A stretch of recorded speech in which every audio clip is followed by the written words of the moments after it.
Did I? Did anybody call me and say that I missed something vitally important? I'd just like to know what you guys want for breakfast, because we cook the same. If it's healthy, leave it at home. Right? Listen, this is the gravy you make are amazing. Oh, yeah. Everything we make is absolutely. Y'all love that? We do. Everything up there is updated. Living Hope Promise. We're moving in a good clip today, but here's the thing. Natalie's doing a Passover lunch for the kids in class, which is really cool. So I can't go too fast. Quick? Real quick, I just say something about the adult men's league real fast. Real quick? Hey everybody, you guys remember the Adult Teen Challenge came out like about 2 weeks ago? Yeah. Brandy and I went out there. They're looking for volunteers to go out there, spend time with the guys, especially men, but men and women, couples and stuff. Those guys out there are awesome and great. We've seen the facility. It's a sight to see. Keep them in prayer, please. God is doing a great work out there. Just pray about it. If you need any information, you want to talk about it, just find me after service or whenever you can, okay? Awesome. Oh, I did it too fast. He No, back. you were just fine. I just found something else to do. Because I'm just that productive. All right. So, let's see. Where are we at? Okay. I'm roughly on time. I think all of us have seen this before. This is the Living Hope Promise. And we believe at this church, we're here to help you answer tough questions. I want you to feel confident wherever you go. We're here to teach you how to pray in miracles. We don't just pray for people because we're nice. We pray because we believe we will see God break through. We want to teach you how to hear the Word of God, both in the Word and when you're in prayer, because ultimately we want to love the person in front of you. Now, here's what's kind of interesting today. I say kind of interesting because it's not interesting at all, but I had nothing else to say about it. Today's message is called 2 Gardens and 3 Trees. Doesn't that sound fascinating? Sounds like a restaurant. Well, it's only going to be about 2 gardens. Because when I finished, I didn't get to the trees. So, and I have to say, now that I'm getting older, I am completely shocked at how much I forget from Thursday afternoon to Sunday morning. This morning when I got here for first service, I was looking at this like, is that really even true? Who wrote this? So if you want something fun, come first service and watch me just make it up as I go. I heard it for the first time too, which, kind of makes me fun. All right. So we're going to talk about the Garden of Gethsemane today and what Jesus won there. But before we do, I want you to notice a couple things. We're in Matthew's telling of the story. So we're starting in Matthew 26. So this is the context before we get to the actual message. When Jesus had finished saying all these things, he said to his disciples, as you know, the Passover is 2 days away. So what we call the Last Supper is really Jesus celebrating Passover with his disciples. Amen, yes. And the Son of Man will be handed over to be crucified. Does anybody see any subtlety in that second half of the sentence? No. Jesus absolutely knows what's coming. And he's telling his disciples, this is what's going to happen. What's interesting is if you look further in Matthew, on 5 occasions, Jesus tells his disciples, I'm going to go to Jerusalem, I'm going to get arrested, I'm going to get tried, I'm going to get beat, I'm going to get crucified, and I'm going to rise again. 5 different times. Yes. And yet what happens on Easter morning? They go out to the tomb. No one is expecting a resurrection. Do you know why the ladies are at the tomb on Easter morning? Because the men screwed up the embalmment. That's right. Easter happened because ladies had to fix something a man screwed up. Can't make this stuff up, folks. Nobody of his disciples was expecting a resurrection. Verse 10, a little further down, Mary has poured out her expensive nard. It's what the family would have for generations to bury each other with. Probably worth $30,000. Jesus says, why are you bothering this woman? She did a beautiful thing. The poor you will have with you, but you won't always have me. And then verse 12, when she poured this perfume on my body, she did it to prepare me for burial. He's trying to tell them, next 48 hours are going to be tough, but be ready. Were they ready? No. Verse 27, so now he's sitting at the Passover, or what we call the Last Supper. He takes the cup in his hands, and after he gave thanks, he gave to them. And he said, drink from it, all of you. This is my blood of the covenant, which is poured out for many for the forgiveness of sins. Now let's clarify something. if you are Jewish and you are going through the Passover like you have for years, the thing that bonds Jewish people together for centuries, if not millennia, is going through the Passover and celebrating the time when Moses read the law to everybody. They killed thousands of animals and they sprinkled everybody with the blood so that Israel would come into a covenant with God. Right? Yes. Right. And what does Jesus do? And so you drink 4 cups during a Passover meal. The third one is a cup of redemption. Jesus is taking it, and he says, "This is my blood." Folks, if Jesus wasn't who he said he was, he should have been crucified for blasphemy. You don't just take the Passover dinner and improvise. And you certainly don't make it about yourself. Are you seeing the power of this? And he's setting them up for what's to come. So the next section we're going to, this is now in verse 36. Then Jesus, with his disciples, to a place called Gethsemane, and he says, "Sit here while I go over there and pray."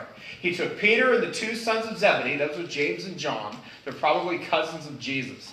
The mother of Zebedee is Salome. She's going to be one of the 5 people left at the cross when Jesus dies.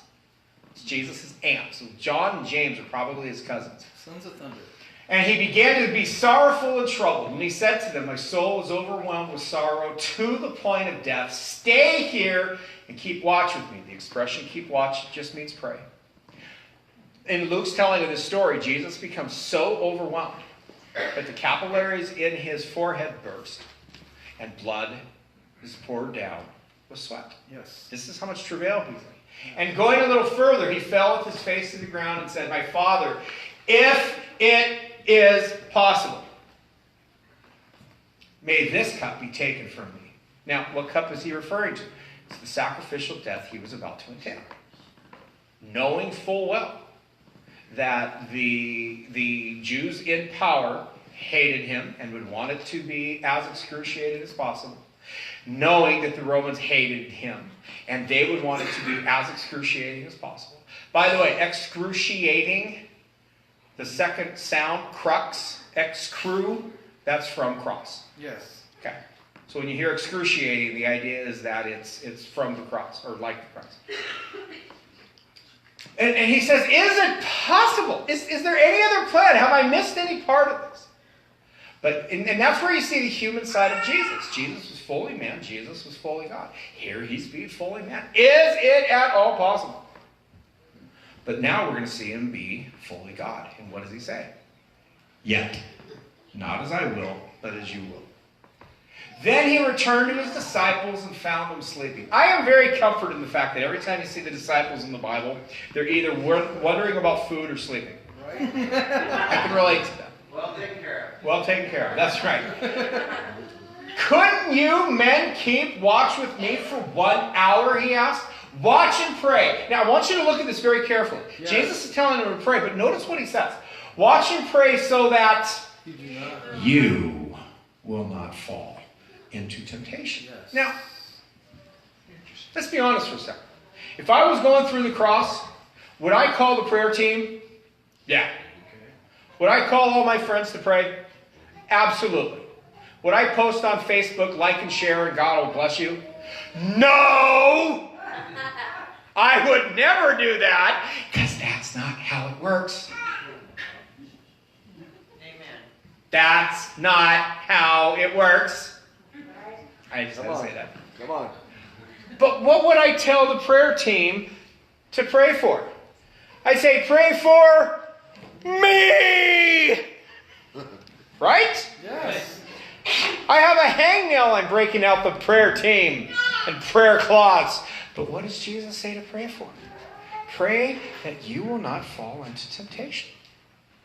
Jesus knows, even though I've been talking to you about this, you can't comprehend what's going to happen in the next 24 hours. Pray that you will not fall into temptation. All right. And then he adds, the spirit is the spirit is willing, but the flesh is weak. How many people would say amen to that? Yeah.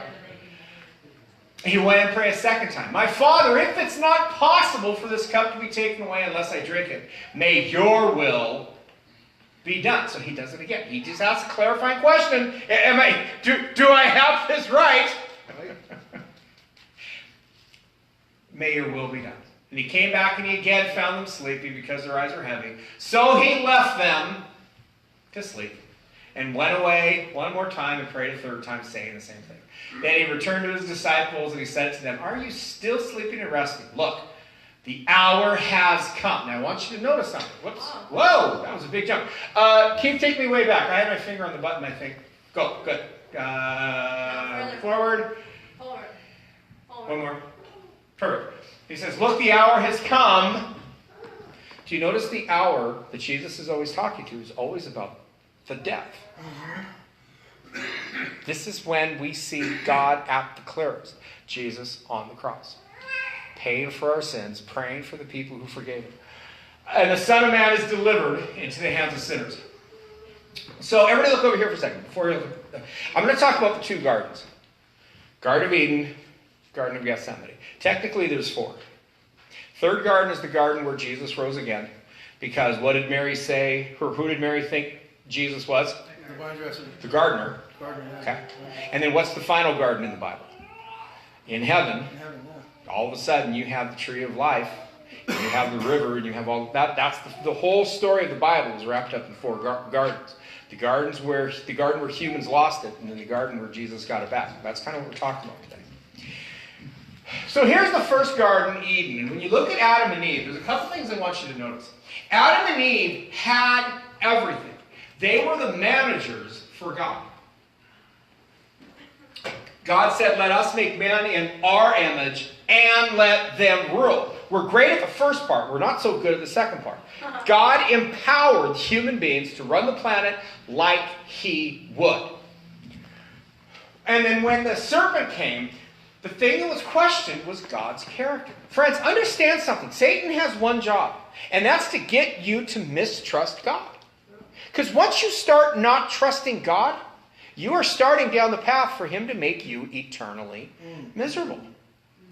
I didn't realize this till I started praying and preaching in the middle of first service. You notice how many songs we sang today talked about the goodness of God? Yeah. Yes. And if you're thinking that I planned them, keep thinking that. I appreciate it. But Anna will tell you this comes together at the last minute, and then it gets changed at the last minute. It's awesome. Until the goodness of God is settled, your life will remain unsettled. Until you are absolutely set. God is always on the side of life. God is always on the side of blessing. God is there to move me forward. If you don't understand that there is a power of evil whose only job is to make you eternally miserable, you will blame God for everything. And Jesus never does. Jesus never blames God for sickness, sin, pain, evil. He walks in and he removes those things. And then he says, "This is what the kingdom looks like." Right? Yes. But God's character is what's questioned. Did God really say that? Did God really say that if you eat of the fruit of the vine, of these trees, that you're going to die? Did he really say that? And what is Satan saying? That God is either wrong or lying. Right. Yes. He goes, "You're not going to die." Right? And then the second thought in there is that if you follow God, you're going to be limited. Well, God doesn't want you to eat from that fruit because once you do, you will be like him, knowing right and wrong. There are limits God puts on people. Anybody have a conversation with someone who isn't a Christian and they talk about all the things they can't do or they think they can't do because they get saved? How many of you didn't become a Christian for a while because you still thought you had other things you wanted to do? Probably most of us on some level, right? And then ultimately, Adam and Eve said, "My will, not thy will." Yes. And that's what we call the fall of man. And to sum up, what Satan is trying to come after is this idea that submission to God limits human potential.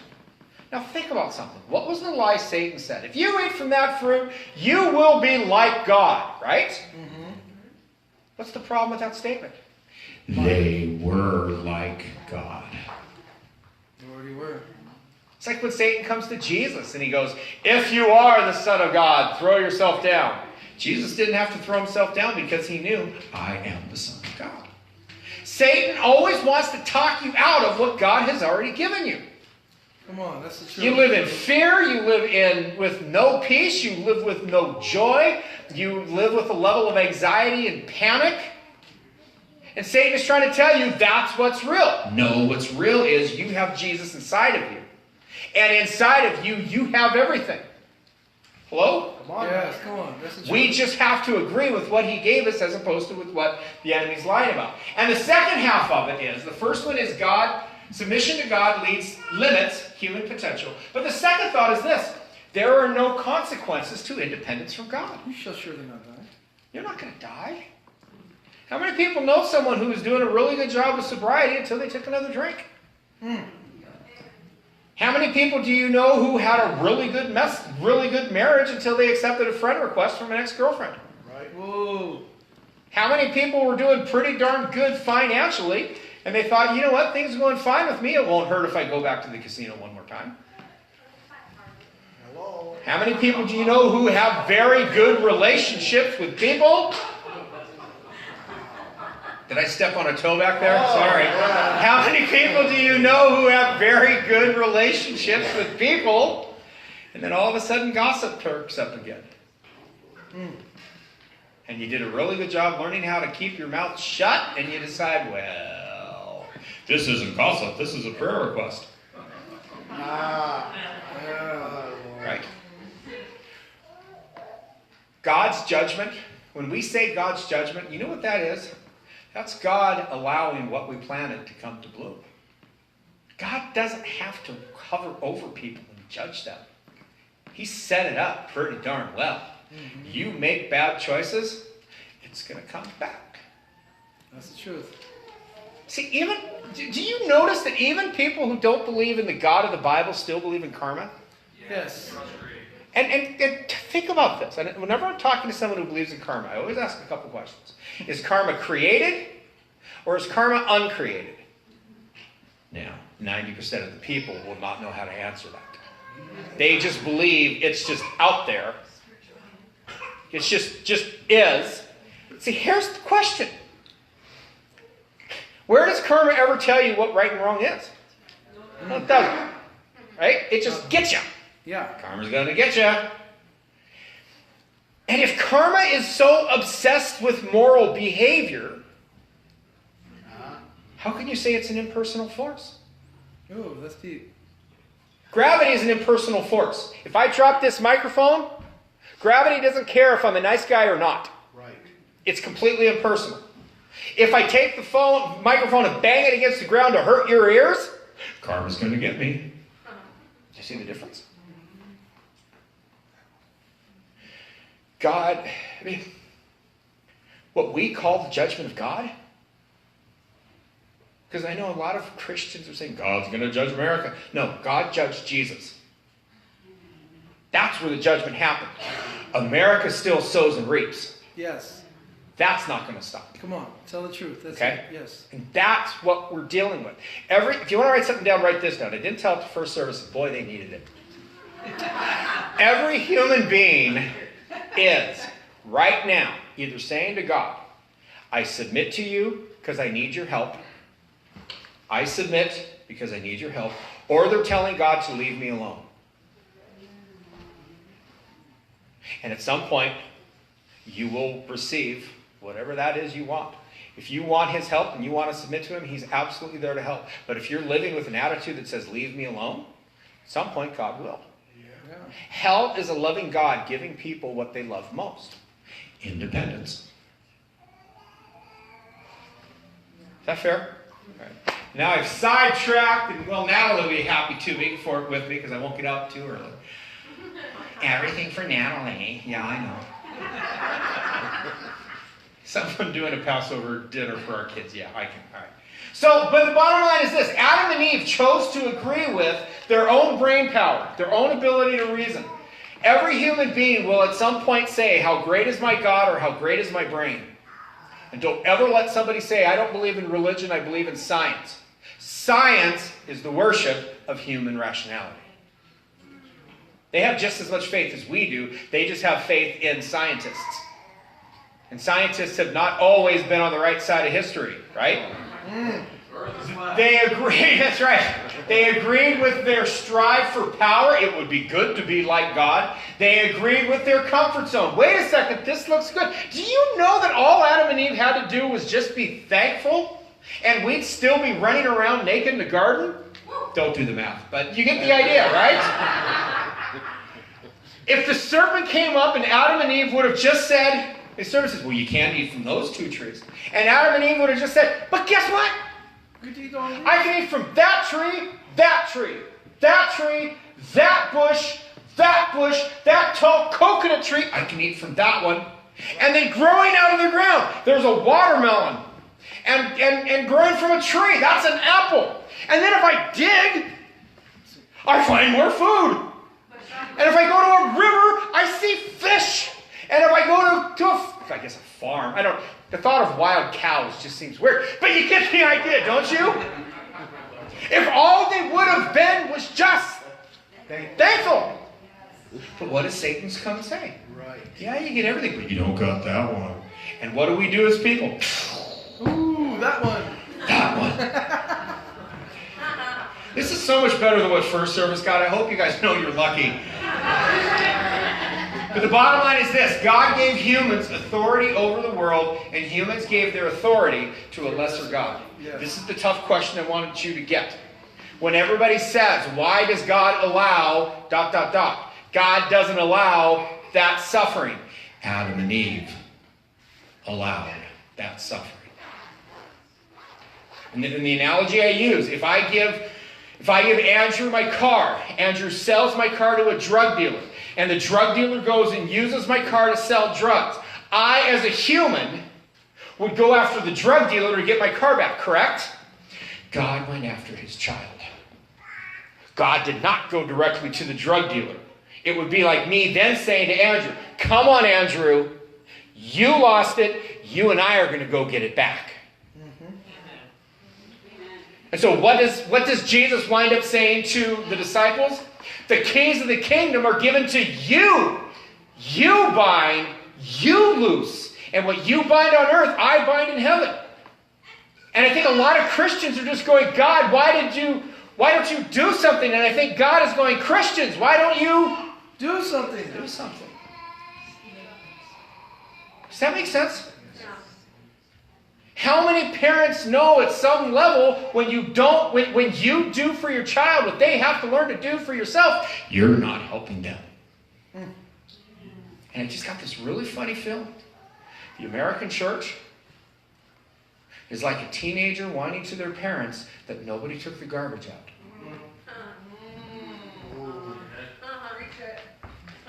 I could drop the mic at that point. Right? Men, what would happen to you if you would have gone to your dad and said, Dad, nobody's taking the garbage out. Back of me hand. You get a mouthful of teeth with the love of Christ. And so here what happened, and I want you to catch this because I spent too much time not talking about this. The moment Adam and Eve gave the keys of the kingdom to Satan, the planet fell into survival of the fittest. Isn't it interesting? Atheists who don't believe there's a God, they believe in Darwinism and they believe in atheistic evolution. And what's at the crux of atheistic evolution? Survival of the fittest. Evolution to adaptability to whoever survives. Right. And there's a lot of groups that want to worship nature. Great. God bless you. But what morality does nature teach? Big fish eats little fish. Little fish eats very small fish. Microscopic fish eats even more microscopic fish. As Woody Allen says, you look at nature, it's one giant restaurant. Yes, yes. Right? Yes. It's a big smorgasbord with big things eating little things. What would happen if at a federal prison all the guards left and all the internal doors got opened up? How long would it take for that to become survival of the fittest? I've experienced it. Nanoseconds? It's not a good scene. It's not good.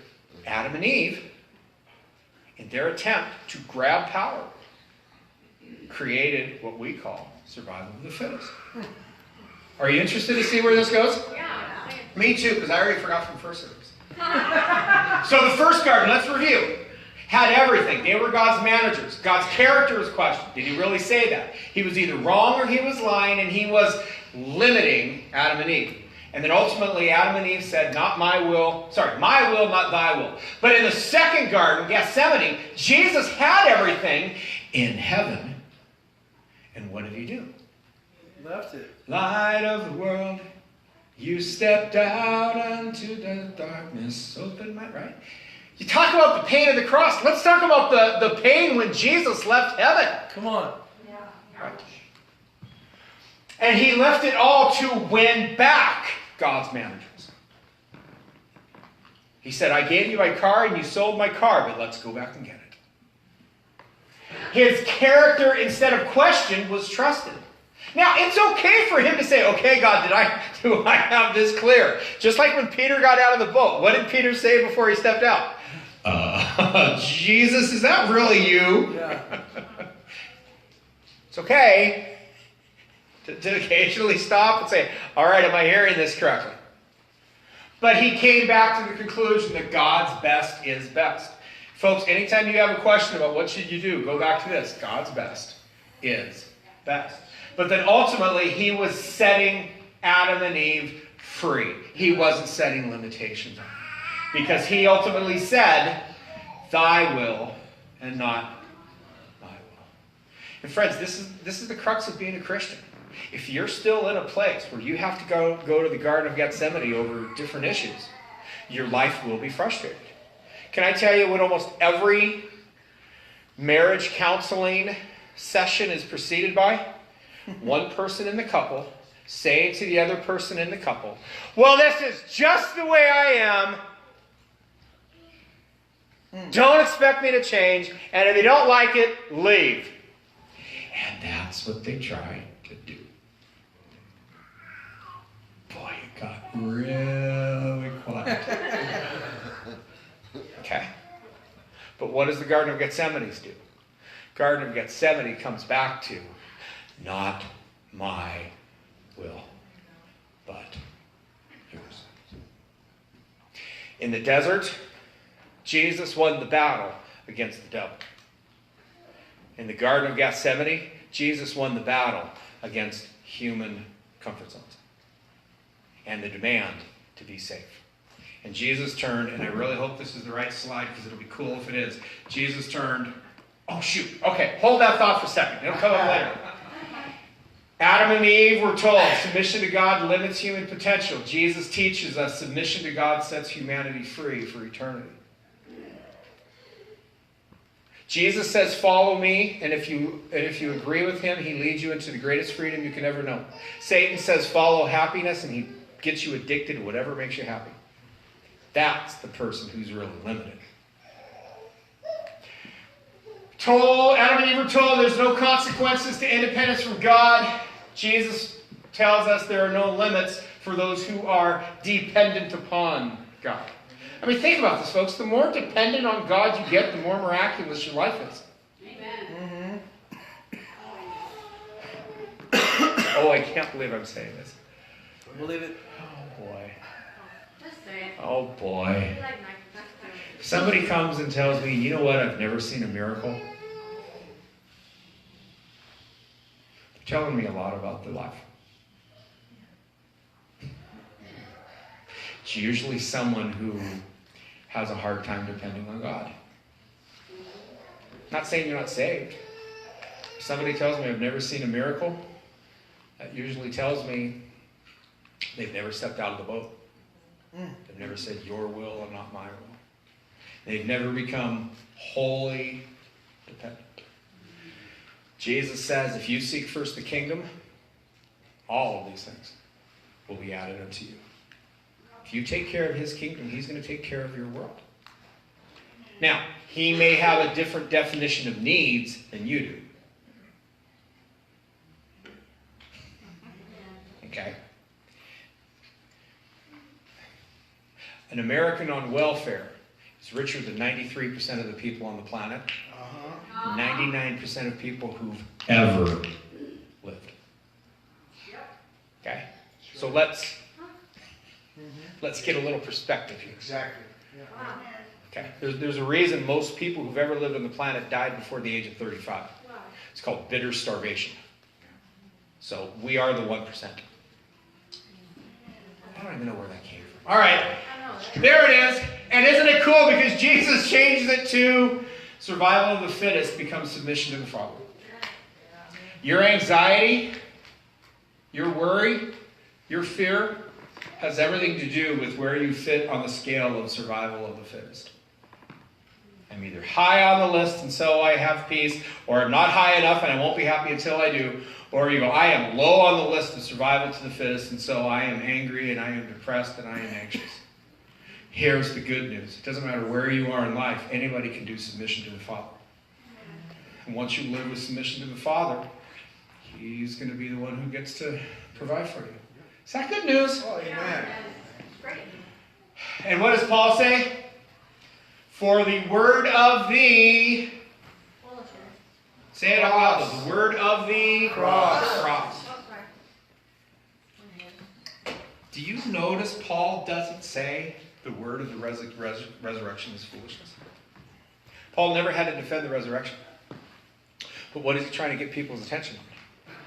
The word of the cross. The fact that God would humble himself and die for humanity.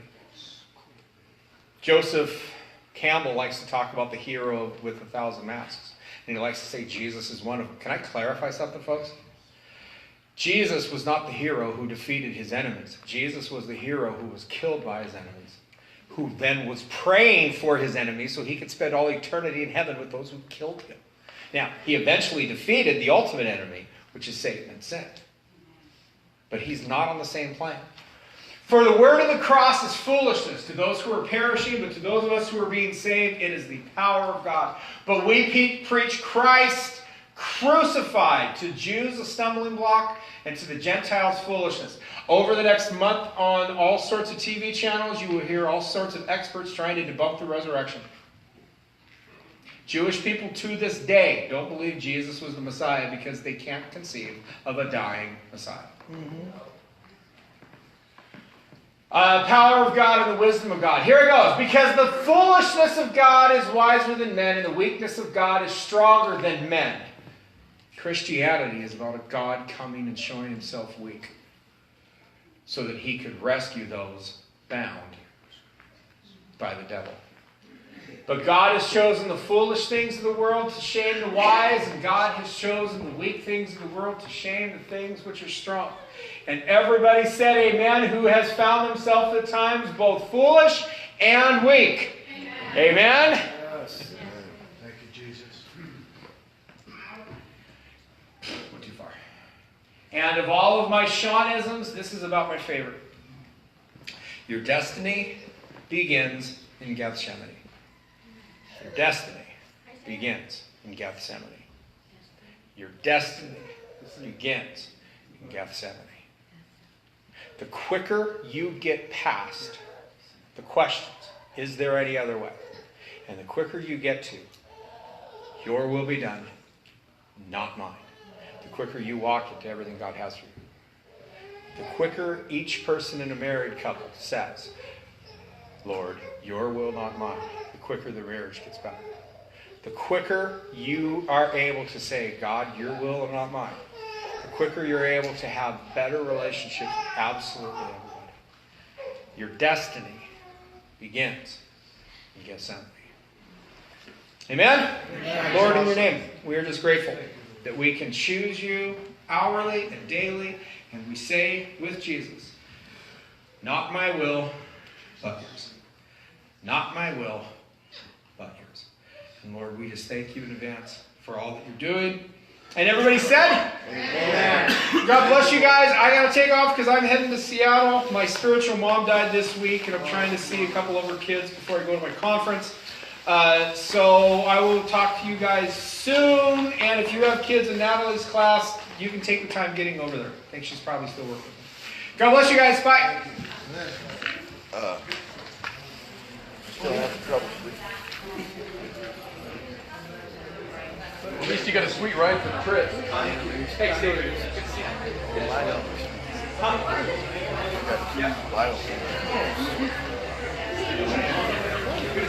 Now I got everybody here. We'll pray for this week, okay? All right.